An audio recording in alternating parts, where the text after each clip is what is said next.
Hello students, welcome to your channel tune of physics. আমি Subhadip sir. আজকের ক্লাসে monkey rope problem সম্পর্কে জানবে।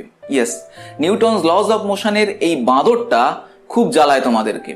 আর জ্বালাবে না, চিন্তা করো না। আমি দুটো ক্লাস তৈরি করছি এই টপিকের ওপর। আজকের ক্লাসটা হলো যে বাঁদরটি যখন দড়ির ওপর দিয়ে ওপর দিকে ওঠে সোজাসুজি, বা দড়ি বেয়ে নিচের দিকে নামে, তখন দড়ির মধ্যে টান কি হবে বা মাঙ্কির অ্যাক্সিলারেশন কি হবে, এই নিয়ে আজকের ক্লাস। ইয়েস, কনসেপ্টটাকে যদি ভালো করে না বোঝো তাহলে এর ওপর পুলি প্রবলেমসও থাকে। সেখানে মানে স্ট্রিং এর রেসপেক্টে মাঙ্কির অ্যাক্সিলারেশন, অনেক সময় এরকম ভাবে রিলেটিভ মোশনকেও আনা হয়।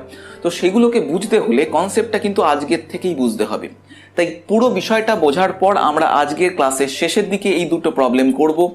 এই কনসেপ্টগুলো ভালো করে বুঝে যদি এগিয়ে যাও, আমার দৃঢ় বিশ্বাস যে এই মাঙ্কি রোপ প্রবলেমসের যে কনফিউশন, মানে বাদরটা যে খুব জ্বালায় তোমাদের, আর পারবে না, তোমাদের হাতে একটা লাঠি চলে আসবে।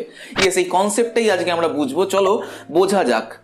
আজকে যে টপিকটার উপর আমরা আলোচনা করছি সেটা মাঙ্কি রোপ প্রবলেম হওয়ায় এখানে মাঙ্কির ক্যারেক্টারটা আগে ভালো করে জেনে নিতে হবে। মাঙ্কির চরিত্র বলতে আমি বলছি না যে মাঙ্কির মধ্যে কি কি গুণ আছে না আছে তার কথা বলছি না আমি, কিন্তু মাঙ্কির যখন অ্যাসেন্ড করে, মানে ওপরে ওঠে বা নিচে নামে, তখন ও কিরকম ভাবে কাজ করে। যেমন ধরো একটা ব্লকের কথা আগে ফার্স্ট ভেবে নাও। ধরো একটা স্ট্রিং দিয়ে একটা ব্লককে ঝোলানো আছে। এবার এই ব্লকের ওপর ওয়েট কাজ করে। যদি এই ব্লকের এম হয় ভর, তাহলে এমজি ওয়েট নিচের দিকে কাজ করছে, এবং ওপর দিকে টেনশন কাজ করে, এ তো তোমরা জানোই। এবং সেই টেনশন যদি এমজির সঙ্গে সমান হয় তার মানে ব্লকটা ইকুইলিব্রিয়ামে আছে। এই দড়িটার টেনশনটা নেওয়ার ক্ষমতা থাকা দরকার, কিন্তু মাথায় রাখবে কথাটা। বুঝতে পারলে না? একটু পরেই বুঝবে। ধরো এবার একটা স্ট্রিং নিলাম, সেই স্ট্রিং এর ওপর একটা মাঙ্কি ঝুলছে। মাঙ্কিটা কি সুন্দর না দেখতে? মাঙ্কিটা ঝুলছে, ধরলাম মাঙ্কিটার মাসও এম, তাহলে ওর এমজি নিচের দিকে। আচ্ছা, ও কোন দিকে বল প্রয়োগ করবে? হ্যাঁ, এই ক্যারেক্টারের কথাই আমি তোমাদেরকে বলছিলাম যে মাঙ্কি বলটা প্রয়োগ করে কোন দিকে? দড়ি বরাবর নিচের দিকে। কারণ ও তো ঝুলতে হলে ওকে ওই দড়ির ওপর সাপোর্ট দিতে হবে, এবং নিচের দিকে বল প্রয়োগ করে। এবং সার জন্য এই যে ওপরের পার্টে স্ট্রিংটা আছে, স্ট্রিং এর ওপর যে ফোর্সটা ও দেয় সেটা নিচের দিকে। ফলে স্ট্রিং নিউটনস থার্ড ল অনুযায়ী ওর মধ্যে একটা ইন্টারনাল ফোর্স তৈরি করবে, এবং তার জন্য যে টেনশনটা ওর ওপর কাজ করবে সেটা ওপর দিকে। এবং এই টেনশন অ্যান্ড ওর ওয়েট দুটো সমান ও বিপরীত যদি হয় তাহলে ও স্থির থাকতে পারবে। অর্থাৎ একটু আগে বলছিলাম যে দড়িটার স্ট্রেংথ থাকতে হবে। ধরো এরকম হলো যে এই দড়িটার ব্রেকিং পয়েন্ট বা ব্রেকিং টেনশন আমি বললাম ধরো 150 নিউটন। মানে 150 নিউটন যদি বল প্রয়োগ করা হয় ওই দড়ির ওপর, তাহলে দড়িটা ছেঁড়ার উপক্রম করে। এর থেকে কম বল প্রয়োগ করলে দড়িটা ঠিক থাকে, এর থেকে একটুও বেশি বল প্রয়োগ করলে দড়িটা ছিঁড়ে যায়। এই হচ্ছে ব্রেকিং টেনশন। এবার ধরলাম এই বাঁদরের ভর 20 কেজি, তাহলে এমজি ইকুয়ালস টু কি হয়ে যাবে? 20 ইন্টু 10, দ্যাট ইজ 200 নিউটন। তাহলে এই বাঁদরটা কি এই দড়িতে ঝুলতে পারবে? না, পারবে না, কারণ দড়ির breaking tension 150 Newton is less than 200 Newton.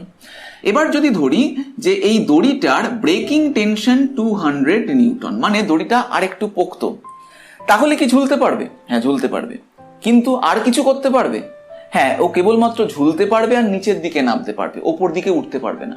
কেন ওপর দিকে কেন উঠতে পারবে না? চলো এবার বুঝতে পারবো। ধরলাম এই স্ট্রিংটার ওপর দিয়ে এই বাঁদরটা ওপর দিকে উঠে যাওয়ার চেষ্টা করছে। এই টেনশনটা চেঞ্জ হবে না হবে না সেটা ভালো করে আগে দেখে নাও। ধরলাম এই টেনশনটা টি ড্যাশ, টি লিখলাম না, মাস ওর একই আছে, এমই আছে, তাহলে এমজি নিচের দিকে কাজ করছে, আর নিচের দিকে ও টি ড্যাশ বল প্রয়োগ করার জন্য দড়ির মধ্যে টেনশন সৃষ্টি হয়েছে টি ড্যাশ ওপরের দিকে। ওকে, তাহলে ওর অ্যাক্সিলারেশন এ নিয়ে ওঠার জন্য নিউটন সেকেন্ড ল থেকে যে ইকুয়েশন অফ মোশন আমরা লিখতে পারি সেটা হচ্ছে T dash minus MG equals to mass into acceleration. So T dash কি? T dash is equals to MG plus M A. দেখো খেয়াল করে, একটু আগে যখন ও ঝুলছিল তখন টেনশন যেটা প্রয়োগ করেছিল ও, তার ফলে যে স্ট্রিং এর মধ্যে টেনশনের সৃষ্টি হয়েছিল সেটা এমজির সঙ্গে সমান, কিন্তু এখন সেটা বেড়ে গেছে। কতটা বেড়েছে? না, ওর মাস ইন্টু অ্যাক্সিলারেশনকে গুণ করে যে মানটা হয় তার পরিমাণ সমান বেড়ে গেছে, তাহলে টেনশনটা বেড়ে গেল। এখন টেনশন যদি বেড়ে যায় তাহলে এই স্ট্রিংটাকেই ধরো, একটু আগে বলছিলাম 200 নিউটন, এটা হচ্ছে ওর ব্রেকিং টেনশন, এর মাস 20, তার ফলে এটা হয়েছিল 200 নিউটন। আমি বলেছিলাম যে এই বাঁদরটা চাইলেও উঠতে পারবে না, নিচে নামতে পারবে বাট উঠতে পারবে না। কেন উঠতে পারছে না? কারণ যদি এ উঠতে যায় তাহলে ওর টেনশন বেড়ে যাবে। তোমরা দেখতেই পাচ্ছ যে ওর ওয়েট 200 নিউটন, তাহলে শুধুমাত্র ঝুলে থাকা অবস্থাতেই ও দড়ির মধ্যে যে টেনশনের সৃষ্টি করে সেটা 200 নিউটন। এবার যদি ও এ অ্যাক্সিলারেশন নিয়ে উঠতো তাহলে টেনশন আরো বেড়ে যেত, ফলে এই টেনশন সহ্য করার ক্ষমতা এই স্ট্রিং এর নেই, তার জন্য এই দড়িটা তখন ছিঁড়ে যাবে। এর জন্যই বলছিলাম যে দড়িটায় কিন্তু উঠতে পারবে না। তাহলে ও কখন উঠতে পারবে? বুঝতে পারছি যে এই স্ট্রিংটাকে আরেকটু পোক্ত হতে হবে, অর্থাৎ ওর ব্রেকিং টেনশনকে 200 নিউটনের থেকে বেশি হতে হবে, তাহলেও উঠতে পারবে। তো চলো আমি সেরকম একটা ভ্যালু ধরছি যে 400 নিউটন হচ্ছে ওর ব্রেকিং টেনশন। মানে যদি কোনো কারণে টেনশন বাড়তে বাড়তে 400 নিউটন হয় তখন ও একদম এক্সট্রিম অবস্থায় উঠতে পারবে, মানে আর একটু টেনশন বাড়লে ছিঁড়বে। ওই 400 নিউটনের সমান টেনশন যদি হয় তখন অবস্থায় ছিঁড়ছে না, একদম ছেঁড়ার উপক্রম অবস্থায়। বোঝা গেল? তো এর নর্মালি যদি ও এ অ্যাক্সিলারেশন নিয়ে উপর দিকে ওঠে তখন ও টেনশন বাড়ে, একটু আগে বুঝলাম। এবার ধরলাম এই অ্যাক্সিলারেশনটাও প্রচুর বাড়িয়ে দিল। কেন না? টেনশন এখন ব্রেকিং টেনশনটা অনেক বেশি, তো অ্যাক্সিলারেশন প্রচুর বাড়িয়ে এখন এমন একটা জায়গায় পৌঁছেছে যে এই ওপরের টেনশনটা সেটা টিবি হয়ে গেছে, মানে ব্রেকিং টেনশনের সঙ্গে সমান হয়ে গেছে। তাহলে এই অ্যাক্সিলারেশনটাকে আমরা কি বলবো? Maximum acceleration. কেন বললাম? তার কারণ অ্যাক্সিলারেশন যদি এর থেকেও বেশি করে দিই তাহলে টেনশনটা আরো বাড়বে, তার ফলে এর থেকে বেশি হয়ে গিয়ে দড়িটা ছিঁড়ে যাবে, কিন্তু আমরা তো করতে পারবো না। তাই একদম এক্সট্রিম কন্ডিশনে টেনশনটা ধরেই আমাদের এগোতে হবে, এবং সেটা কি টিভির সঙ্গে সমান, যেটা একটু আগে দেখেছি 400 নিউটন এইখানে এই দড়ির ক্ষেত্রে। তাহলে এই সময় যে অ্যাক্সিলারেশন সেটাকে আমরা এ ম্যাক্সিমাম অ্যাক্সিলারেশন বলবো। তাহলে এ ম্যাক্সের ভ্যালু কত হবে? হিসাব করে নাও, TB minus MG equals to mass into A max হয়ে যাবে এখানে। So A max is equals to TB minus MG by M, এবং এখানে টিবি কত? 400 মাইনাস 200, যেহেতু ওয়েট 200, ডিভাইডেড বাই ওর মাস যেহেতু 20 কেজি। সো অ্যান্সার হয়ে যাচ্ছে কত? 200 by 20, that is 10 metre per second square. 10 metre per second square acceleration হচ্ছে ওর ম্যাক্সিমাম অ্যাক্সিলারেশন, কারণ এর থেকে বেশি অ্যাক্সিলারেশন হলে স্ট্রিংটা ছিঁড়ে যাবে। বোঝা গেল ব্যাপারটা? এই হচ্ছে দড়ির ওপর দিয়ে ওপরে ওঠা। সো আমরা যে টপিকটা নিয়ে এতক্ষণ আলোচনা করছিলাম, মুভিং আপ দ্য স্ট্রিং। এবার আমি যদি প্রশ্ন করি যে ধরো এই দড়িটার লেন্থ 20 মিটার, তাহলে ওই বাঁদরটার প্রাথমিক বেগ শূন্য অবস্থা থেকে স্টার্ট নিল, কত সময়ে একদম ওপরে গিয়ে পৌঁছাবে? কিভাবে করবে? তো তোমরা জানো S equals to U T plus half এটি স্কোয়ার, এই ফর্মুলা। সো প্রাথমিক বেগ যদি শূন্য হয় এই ফর্মুলাটাই হয়ে যায় হাফ এটি square, and T equals to root over 2s by A, এবং সেটা এক্ষেত্রেও অ্যাপ্লাই করবো আমরা। এখন অ্যাক্সিলারেশন এখন কি? Acceleration maximum. যদি ম্যাক্সিমাম অ্যাক্সিলারেশন নিয়ে ওপর দিকে ওঠে তাহলে টাইমটা কি হবে? টাইমটা মিনিমাম হবে। বোঝা যাচ্ছে? সবচেয়ে দ্রুত বেগে যদি ও ওঠে তাহলে সময় সবচেয়ে কম লাগবে। সো এ ম্যাক্সিমামের জন্য টাইমটা মিনিমাম হয়ে যাবে। T minimum is equals to root over 2 into S, that is এখানে L divided by A maximum. So 2 into L কত? 20, এ ম্যাক্স বেরিয়ে গেছে, that is 10। So 2 into 2 root ওভারের মধ্যে, দ্যাট ইজ 2 সেকেন্ড। তাহলে ওর সবচেয়ে কম 2 সেকেন্ডে নিচ থেকে 20 মিটার রোপকে পুরোপুরি ক্রস করে ওপরে উঠে যেতে পারবে। তাহলে এই হচ্ছে moving up the rope of A monkey. তো আমরা দড়ির ওপর দিয়ে ওঠাটা বুঝলাম, এবার দড়ি দিয়ে নিচে নামার ব্যাপারটা বুঝবো। দেখো এখানে আমি বলছিলাম যে এই ক্ষেত্রে যখন টেনশন ব্রেকিং টেনশন 200 নিউটন এবং মাঙ্কির mass 20 KG, that is weight 200 newton সমান সমান, সেক্ষেত্রে কেবলমাত্র ঝুলতে পারতো, ও ওপর দিকে উঠতে পারতো না। কেন উঠতে পারতো না? সমস্ত কিছু আমরা বুঝলাম। যদি বলি যে ও নিচের দিকেও এক্ষেত্রে নামতে পারবে, এবার তোমরা বলবে যে নিচের দিকে নামতে পারছে কি করে, এক্ষেত্রে কি টেনশনের কিছু প্রয়োগ হচ্ছে না, মানে টেনশন কি বাড়ছে না?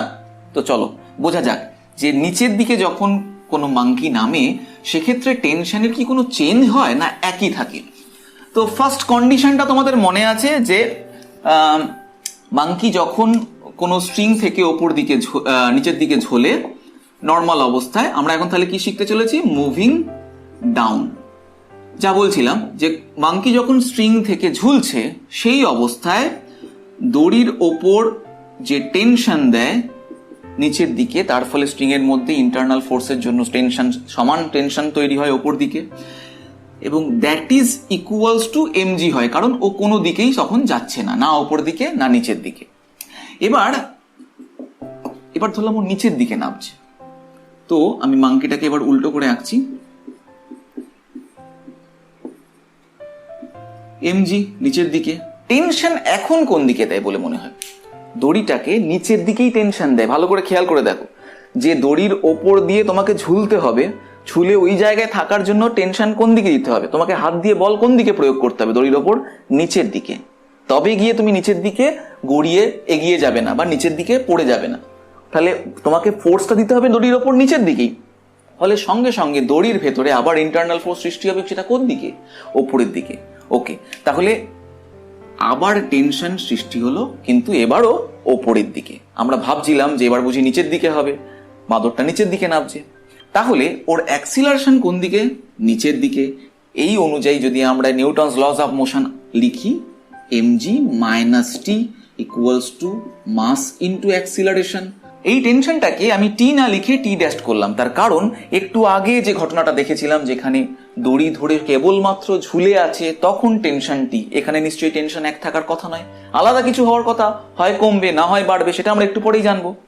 তো তাই টি ড্যাশ করলাম, সো টি ড্যাশ। তাহলে টি ড্যাশ ইকুয়ালস টু কি হলো? mg minus M A. দেখো এখানে টেনশন আগের তুলনায় কমে গেছে। কি করে কমলো বা কেন কমলো? কারণ ও দড়িকে ধরে ওপর দিকে ছুড়ে দেয়। নিচে নামার জন্য কি করে? দড়িটাকে ওপর দিকে ছুড়ে দেয়, আর ওপর দিকে ছড়ে তত টেনশন কি হবে? স্বাভাবিক, একটা দড়ি যখন ঝুলছে এরম ভাবে, তখন যে টেনশন, এবার যদি এর একটা পার্টকে ওপর দিকে ছুড়ে দাও তাহলে ব্যাপারটা লুজ হয়ে গেল ওপরের দিকে, ফলে টেনশন ড্রপ করে যায়। এখানেও তাই হলো, টেনশন কমে গেল, mg মাইনাস এম এ। এর জন্যই আমি বলছিলাম যে একটু আগে ঘটনায় টিবি ইকুয়ালস টু 200 নিউটন যখন আমি বলছিলাম ব্রেকিং, আর এবং এর মাস আমি বলেছিলাম 20 কেজি, ফলে ওয়েটও হচ্ছিল 200 নিউটন। এই নিচের দিকে নামতে পারবে, ওপর দিকে উঠতে পারবে না, বিকজ ওদের ব্রেকিং টেনশন এবং ওয়েট সমান সমান হওয়ায় ওপর দিকে উঠতে পারবে না, বাট ও ঝুলতে পারবে এবং নিচের দিকে নামতে পারবে। কেন পারবে? তার কারণ যত ও নিচের দিকে নামবে অ্যাক্সিলারেশন নিয়ে, তত ওর অ্যাক্সিলারেশনের জন্য টেনশনটা ড্রপ করে যাবে। একটু আগে দেখেছিলাম কি মনে আছে, যে যখন কোনো বাঁদর ওপর দিকে ওঠে তখন অ্যাক্সিলারেশন যত বাড়ে দড়ির মধ্যে টেনশন তত বাড়ে, কারণ জোরে জোরে টেনে ওপর দিকে ওঠে, ফলে টেনশনও বেড়ে যায়। অ্যাক্সিলারেশন বাড়লে টেনশন বাড়ে কখন? যখন বাঁদর দড়ি বরাবর ওপর দিকে ওঠে। আর বাঁদর যখন দড়ি বরাবর নিচের দিকে নামে তখন ওর অ্যাক্সিলারেশন যত বাড়ে টেনশন তত কমে, মানে আগেরটার উল্টো হয়। খেয়াল রেখো ব্যাপারটা। তাহলে সেই শর্ত অনুযায়ী এখনকার টেনশন টি ড্যাশ লেস দ্যান 200 নিউটন হয়ে যাবে। বোঝাই যাচ্ছে, কারণ এটা তো 200 নিউটন, mg হচ্ছে 200 নিউটন, তার সঙ্গে এম এ বিয়োগ হয়ে যাওয়ার ফলে এটা কমে যাচ্ছে। তো চলো একটা অঙ্ক দেখাই, যে অঙ্কে একটা দড়ির ওপর বাঁদর ঝুলতেও পর্যন্ত পারবে না, সেই দড়িতেও বাঁদর নিচের দিকে নেমে যেতে পারবে। বোঝা গেল না? আচ্ছা চলো দেখো, বুঝতে পারবে। ধরো ওয়াল থেকে একটা দড়ি ঝুলছে, এই দড়িটার ব্রেকিং টেনশন হলো 150 নিউটন। এবার ধরো একটা বাঁদরকে আমি বললাম যে এর ওপর ঝুলে আছে, যার মাস 20 কেজি। তোমরা এখনই অনায়াসে বলে দিতে পারবে যে এক্ষেত্রে ওর ওয়েট হয়ে যাচ্ছে 200 নিউটন, সো এ কিছুতেই ঝুলে থাকতে পারবে না। কেন? তার কারণ যেহেতু 200 নিউটন হয়েছে, সঙ্গে সঙ্গে টেনশন উপর দিকে 200 নিউটন হয়ে যাবে এবং that is greater than TV, so এখানে ঝোলার কোনো প্রশ্নই থাকছে না, কারণ এই পরিমাণ টেনশন দেওয়ার ক্ষমতা এই দড়ির নেই। ওকে, তাহলে ওকে কি করতে হবে? নিচের দিকে নামতে হবে। ধরলাম ও এ অ্যাক্সিলারেশন নিয়ে নিচের দিকে নামছে, এবং অ্যাক্সিলারেশন মান এরকম যার জন্য ওর টেনশন যেটা এখানে ছিল সেই টেনশনটা কমে গেল, কমে গিয়ে এই ব্রেকিং টেনশনের সঙ্গে সমান হয়ে গেল। তো ধরলাম এই টেনশনটা ওপর দিকে যেটা সেটা এখন টিবি হয়ে গেছে। তাহলে সেই অনুযায়ী আমরা যদি ইকুয়েশন লিখি mg minus T B equals to mass into acceleration, so a equals to mg minus T B divided by m। এবার যদি তোমাকে প্রশ্ন করি এই যে a অ্যাক্সিলারেশনটা তুমি বার করলে এটা ম্যাক্সিমাম না মিনিমাম, মানে সর্বোচ্চ না সর্বনিম্ন হবে এক্ষেত্রে? তো এটা বোঝো ভালো করে। আগে দেখো এখানে যে বাঁদরটা আছে সেই বাঁদরটার ওয়েট 200 নিউটন। তো 200 নিউটন দিয়ে যদি ও ঝুলতো তাহলে দড়িটা ছিঁড়ে যেত, কারণ দড়ির ব্রেকিং টেনশন 150 নিউটন। ও কি করলো, তাই একটা পার্টিকুলার অ্যাক্সিলারেশন নিয়ে নিচের দিকে নামলো। কিরকম ভাবে হিসাব করে অ্যাক্সিলারেশন ঠিক করলো, যাতে এই টেনশনটা 150 নিউটন হয়ে যায়। তাহলে এর থেকে কি বেশি অ্যাক্সিলারেশন নিয়েও নিচের দিকে নামতে পারবে? হ্যাঁ পারবে, নিশ্চয়ই পারবে। তাহলে কি হবে, তাহলে টেনশনটা আরো কমে যাবে, টিবির থেকেও কমে যাবে, তাহলে তো ছেড়ার প্রশ্ন নেই। তাহলে অ্যাক্সিলারেশন ও আরো বাড়াতে পারবে, এবং যত বাড়াবে তত দড়ির মধ্যে যে টেনশন সেটা আরো কমে যাবে, ফলে ও ইজিলি নামতে পারবে। তাহলে মিনিমাম যে অ্যাক্সিলারেশনে ও নামলে এই দড়ির মধ্যে সৃষ্ট হওয়া টেনশন ব্রেকিং টেনশনের সঙ্গে সমান হয়ে যায়, সেই অ্যাক্সিলারেশনটার কথা আমি বলছি। তাহলে এটা হচ্ছে মিনিমাম অ্যাক্সিলারেশন, এ মিনিমাম। তাহলে কত সেটা? এক্ষেত্রে দেখতে পাচ্ছি mg 200 মাইনাস টিবি হচ্ছে 150 divided by mass 20, so a minimum is equals to 50/20, that is 5/2 meter per second square. 5/2 meter per second square এই অ্যাক্সিলারেশন নিয়ে এই বাঁদরটা যদি নিচের দিকে নামে তাহলে এই স্ট্রিংটা ছিঁড়বে না। এর থেকে কম অ্যাক্সিলারেশন নিয়ে যদি ও নামে তাহলে দড়ি ছিঁড়ে যাবে, ও নামতে পারবে না। আর এর থেকে বেশি অ্যাক্সিলারেশন নিয়ে যদি নামে তাহলে তো অনায়াসে নামতে পারবে। আচ্ছা, বেশি কত অ্যাক্সিলারেশন নিয়েও নামতে পারে? বুঝতে পারছো যে যত অ্যাক্সিলারেশন বাড়বে টেনশন তত কমবে, কমতে কমতে কত হতে পারে, টেনশন কমতে কমতে 0 হয়ে যেতে পারে। তাহলে ওখান থেকে আমরা ক্যালকুলেশন করি যে ধরলাম এত অ্যাক্সিলারেশন ওর বেড়ে গেল, দ্যাট ইজ এ ম্যাক্সে পৌঁছে গেল, তখন ওর টেনশন যেটা ওপর দিকে প্রদান করছে, যার জন্য ও নিচে নামতে পারছে, সেটা কত? সেটা 0 হয়ে গেল। তাহলে টিবির জায়গায় তখন টি লিখবো। সো টিটা যদি 0 হয়ে যায়, so mg equals to m a max। a max তাহলে কত বেরোলো? g, মানে ফ্রি ফল হচ্ছে। তার মানে ওই বাঁদরটা যদি ফ্রিলি ফল করে তখন দড়িটাকে না ধরলেও চলবে, এরকম সিচুয়েশন। ফ্রিলি ফল করছে তো দড়ি ধরার দরকার কি আছে, ফ্রিলি ফল করছে, তখন টেনশনটাও 0 হয়ে যাবে। এই হচ্ছে maximum acceleration, minimum acceleration for যখন বাঁদর দড়ি বেয়ে নিচের দিকে নামে। তো তোমরা কনসেপ্টটা ভালো করে বুঝতে পারলে। এবার চলো এই কনসেপ্টগুলোকে অ্যাপ্লাই করব আমরা অঙ্কের ক্ষেত্রে। যে দুটো অঙ্কের কথা আমি প্রথমেই দেখিয়েছিলাম তাতে আমরা কমপ্লেক্স করেছিলাম, বেশ একই দড়ির ওপর দিয়ে কখনো বাঁদর ওপরে উঠছে আবার নিচেও নামছে। তো সেক্ষেত্রে কি করে করব, এই সিচুয়েশনটার কথা ভাবো। এরকম একটা দড়ি, একটা বাঁদর ওপর দিকে উঠছে, সাথে সাথে আরেকটা বাঁদর নিচের দিকে নামছে। এই বাঁদরটার মাস ধরো 10 KG, 2 metre per second square acceleration নিয়ে ওপর দিকে উঠছে। এই বাঁদরটার mass 8 KG, 2 metre per second square acceleration নিয়ে আবার ও নিচের দিকেও নামছে। প্রশ্ন করলো যে এই দড়ির মধ্যে টেনশন কত হবে। কি করে করব? এখানে তো দুটো ঘটনা ঘটছে। এক নাম্বার, এই বাঁদরটা ওপর দিকে ওঠার জন্য অ্যাক্সিলারেশন নিয়ে টেনশন কি করবে, বাড়িয়ে দেবে। এটা আমরা দেখেইছি যে ওর অ্যাক্সিলারেশন ওপর দিকে হওয়ার জন্য টেনশন বাড়বে, আর এর অ্যাক্সিলারেশন নিচের দিকে হওয়ার জন্য টেনশন কমবে। কতটা বাড়বে আর কতটা কমবে? সমান সমান? না, সমান সমান নয়, কারণ দুজনের ভর আলাদা আলাদা। তাহলে আলটিমেটলি কি হবে না, এর জন্য টেনশন যতটা বাড়ছে এর জন্য টেনশন ঠিক ততটাই কমবে না, তার তুলনায় কম কমবে। ফলে আলটিমেটলি ওর টেনশন বাড়বে। যতটা বাড়ার দরকার শুধুমাত্র এ থাকলে যতটা বাড়তো ততটা বাড়বে না, কম বাড়বে, কারণ এটার জন্য টেনশন যতটা কমছে সেটুকুকে বাদ দিতে হবে। তো এই কনসেপ্টটা যেটা আমরা অলরেডি শিখে নিয়েছি, তার থেকে আমরা ফাইনালি কিরম ভাবে ক্যালকুলেশন করব। ধরলাম যে এই দড়ির মধ্যে ফাইনালি টেনশন টি হলো, দড়িটার উপর টেনশন নিচের দিকে, তার ফলে টেনশন টোটাল কি হচ্ছে টি। এবার তোমরা বলবে যে স্যার দুটোতেই টি টি লিখলেন কেন, এখানে যা টেনশন এই দুটো টেনশন তো এক নয়, তো দুটো তো আলাদা। কিন্তু ভেবে দেখো, হতে পারে এ টু অ্যাক্সিলারেশন নিয়ে যখন ওপর দিকে উঠছে তার জন্য যে টেনশনটা দিচ্ছে সেটা আলাদা, এই নিচের দিকে নামছে তার জন্য টেনশনটা আলাদা দিচ্ছে, কিন্তু আলটিমেটলি একই দড়ির মধ্যে তো দু রকমের টেনশন হতে পারে না, কারণ একটা দড়ির মধ্যে সব জায়গায় টেনশন সমান হয়, because tension is a internal force. তাহলে হতে পারে এরা দুজন আলাদা আলাদা ভরের, দুজন ডিফারেন্ট ডিরেকশনে অ্যাক্সিলারেশন নিয়ে মুভ করছে, তার জন্য ইন্ডিভিজুয়ালি টেনশন আলাদা হবে যদি আমরা ইন্ডিভিজুয়ালি ফ্রি বডি ডায়াগ্রাম দিয়ে সলভ করতে যাই। কিন্তু আলটিমেটলি দড়ির মধ্যে, দড়ি তো একটাই টেনশন বোঝে, তাই আলটিমেটলি টেনশনটা দড়ির মধ্যে একটাই হবে এবং তার হিসাব আগের থেকে হিসাব করে হবে। মানে তুমি যেটা ক্যালকুলেশন করে ভাবছো এটার থেকে বার করবে টেনশন, এটার থেকে বার করবে টেনশন, তারপর দুটোকে বিয়োগ করবে, নিয়ে ক্যালকুলেশন করবে ভাবছো, দড়ি কিন্তু সেটা নিজের থেকে অলরেডি করে ফেলেছে এবং সেই টেনশনটাকে আমি বলছি টি। বোঝা গেল ব্যাপারটা? সেই টেনশনটা যদি টি হয় তাহলে এর ওপরেও সেই টি, এর ওপরেও টি। কিন্তু আমরা এখন ফ্রি বডি ডায়াগ্রাম এর আর এর জন্য ধরে করব না, কারণ আমি তো সেটা তার থেকেও এগিয়ে গেছি ব্যাপারটা। আমি বলছি যে দড়ির মধ্যে ফাইনালি টেনশন টি হয়েছে, তাহলে আমরা কি লিখবো? তাহলে আমরা লিখবো টি যেটা ওপর দিকে ওভারঅলই কাজ করছে, আমি দু জায়গায় দেখাচ্ছি না, আমি একটা জায়গায় দেখাচ্ছি যে যেহেতু দড়িটা দোয়ালের ওপর টি টেনশন এখন ফিল করছে, তাই পুরো মাঙ্কি দুটোর জন্যই টেনশন ওপর দিকে টি কাজ করছে। সো টি মাইনাস ওদের দুজনের wait, that is 10g plus 8g, নিচের দিকে কাজ করছে 10g 8g নিচের দিকে কাজ করছে।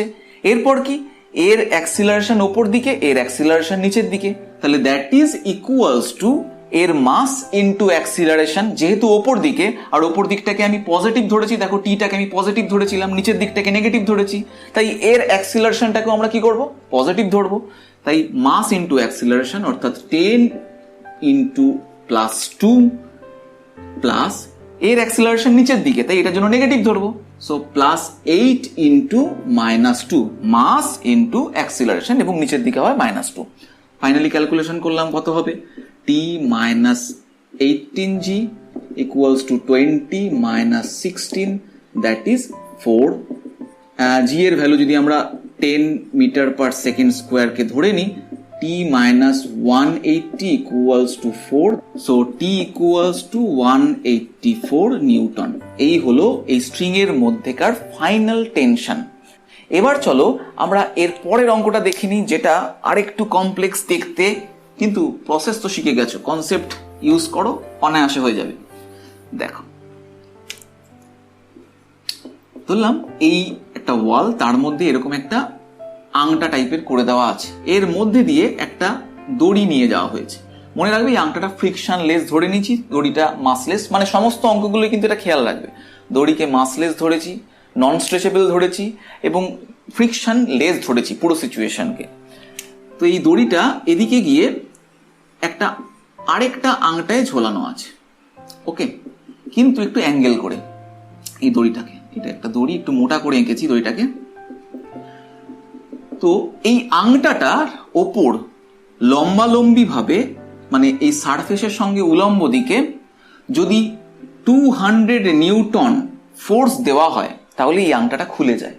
মনে রাখবে কথাটা, 200 নিউটন যদি ফোর্স দেওয়া হয় তাহলে আংটাটা খুলে যায়। তাহলে এখানে দড়ি ছিঁড়ছে না, এখানে এই আংটা খুলে যাচ্ছে, এরকম একটা কনসেপ্ট, খুলে যায়। এবং দড়িটা ধরলাম আনুভূমিক দিকের সঙ্গে 37 ডিগ্রি কোণ করে আছে। এবার বললাম যে একটা বাঁদর, সে এই দড়ি বেয়ে ওপর দিকে কত অ্যাক্সিলারেশনে উঠতে পারবে ম্যাক্সিমাম, তাহলে এ ম্যাক্সিমাম কত হতে হলে এই আংটাটা খুলবে না।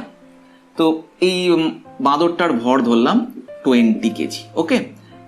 আর আরেকটা জিনিসও বললাম যে এখান থেকে এই পর্যন্ত যেতে কত সময় লাগবে সেটা বার করতে হবে। যদি এটা এ ম্যাক্সিমাম হয় তাহলে টাইম কি হয়ে যাবে, মিনিমাম। সো মিনিমাম টাইম কি হবে সেটা বার করতে হবে। এই ডিস্টেন্সটা আমি ধরো বললাম 20 মিটার, আবার ধরে নিলাম 20 মিটার, ওকে। তাহলে এর ওপর নিচের দিকে mg দ্যাট ইজ 200 নিউটন কাজ করছে, আচ্ছা, ওপর দিকে টেনশন কাজ করবে সেটা আমরা জানি, কিন্তু এখানে টেনশনটা কত? তো ধরলাম এর অ্যাক্সিলারেশন ওপর দিকে এ ম্যাক্স নিয়ে যখন মুভ করছি, এ ম্যাক্স হলে কি হবে? এ ম্যাক্স তাকেই বলবো আমরা যাতে এই আংটাটা না খুলে যায়, মানে না খোলার উপক্রম করে। এ কত নিউটনে খোলে? 200 নিউটনে খুলে যায়। তাহলে এই দড়ি বরাবর টেনশন কত হলে এটা 200 হয় সেটা আগে ফার্স্ট বার করে নি। দেখো, এই বরাবর যদি 200 নিউটন ফোর্স দিতে হয় তাহলে টেনশন কত দিতে হবে সেটা আগে ভালো করে বুঝে নাও। তো ধরলাম টেনশন যদি টি হয়, টি cos 37 এই বরাবর উপাংশ, এবং সেটা ধরলাম 200 নিউটন, তাহলে টি কত হতে হবে? টি হতে হবে 200 ডিভাইডেড বাই cos 37। এখন cos 37 এর ক্যালকুলেশন কিভাবে করবে? তোমরা এগুলো আগেও শিখেছো। 37 ডিগ্রি যেখানটাকে ধরছো তার অপোজিট দিকটাকে 3, 4 and 5 এভাবে ধরে নেবে। তাহলে cos 37 ইজ ইকুয়ালস টু ভূমি বাই অতিভুজ, দ্যাট ইজ 4/5, ভূমি বাই অতিভুজ।